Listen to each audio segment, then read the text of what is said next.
పెద్దవాళ్ళు లడ్డూలు దొంగతనం చేయలేరు. ఎందుకంటే ఈ బుడుగు ఉన్నాడు కదా.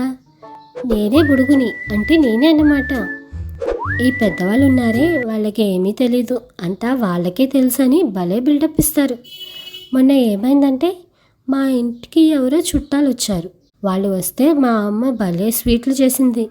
లావుపాటి లడ్డూలు అన్నమాట. నాకు లడ్డు అంటే భలే ఇష్టం కదా. గబగబా వెళ్ళి ఒక లడ్డు తీసుకుందామని చేయి చాపాను. కానీ అమ్మ ఏమంది, ఏ బుడుగు, అప్పుడే ముట్టుకోకు, అవి చుట్టాలకి అని నా చెయ్యి కొట్టింది. నాకు భలే కోపం వచ్చింది. వాళ్ళ ఇంట్లో వాళ్ళ అమ్మలు లడ్డూలు చేయరా ఏంటి? వాళ్ళకేమన్నా చేత కదా? మన ఇంటికి వచ్చినప్పుడు మన లడ్డూలు తినేయడమేనా? ఇదెక్కడి న్యాయం? ఈ పెద్దవాళ్ళకి అస్సలు బుద్ధి లేదు. సరే, నేను మూతి ముడుచుకుని కూర్చున్నాను. అదే మా బాబాయ్ ఉన్నాడే, వాడు భలే మంచోడు. కానీ వాడికి కూడా బుద్ధి తక్కువే.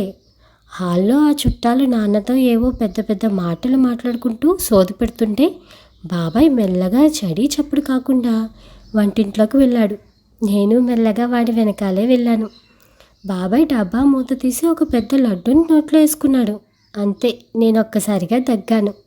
నన్ను చూసి బాబాయ్ ఉలిక్కిపడి గొంతులో లడ్డు అడ్డం పడింది. కళ్ళు పెద్దవి చేసి, ఒరే బుడుగు, ఎవరికి చెప్పకురా, నీకో సగం ఇస్తా అన్నాడు.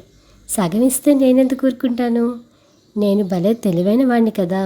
సగం కాదు, నాకు 2 కావాలి, లేకపోతే పెద్దగా ఏడుస్తా, అప్పుడు అమ్మ వస్తుంది అన్నాను. బాబాయ్ భయపడిపోయి, అమ్మో వద్దురా బాబు అని నాకు 2 లడ్డూలు ఇచ్చాడు. నేను వాటిని జేబులో వేసుకుని హాయిగా పెరట్లోకి వెళ్ళి కూర్చుని తింటున్నాను. అంతలో మా బామ్మ వచ్చింది. ఏంట్రా అప్పుడే తింటున్నావు, నీకు లడ్డూలు ఎవరిచ్చారు అంది.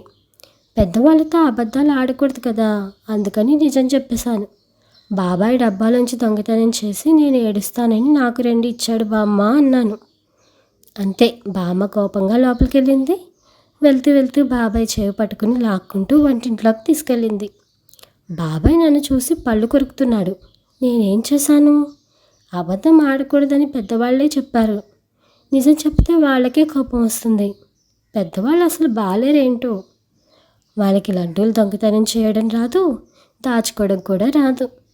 సరే, నేను వెళ్ళాలి. మా సీతాలు గోపాలం గాడు వస్తానన్నారు. వాళ్ళతో ఆడుకోవాలి. మళ్ళీ వస్తాను, ఉంటాను.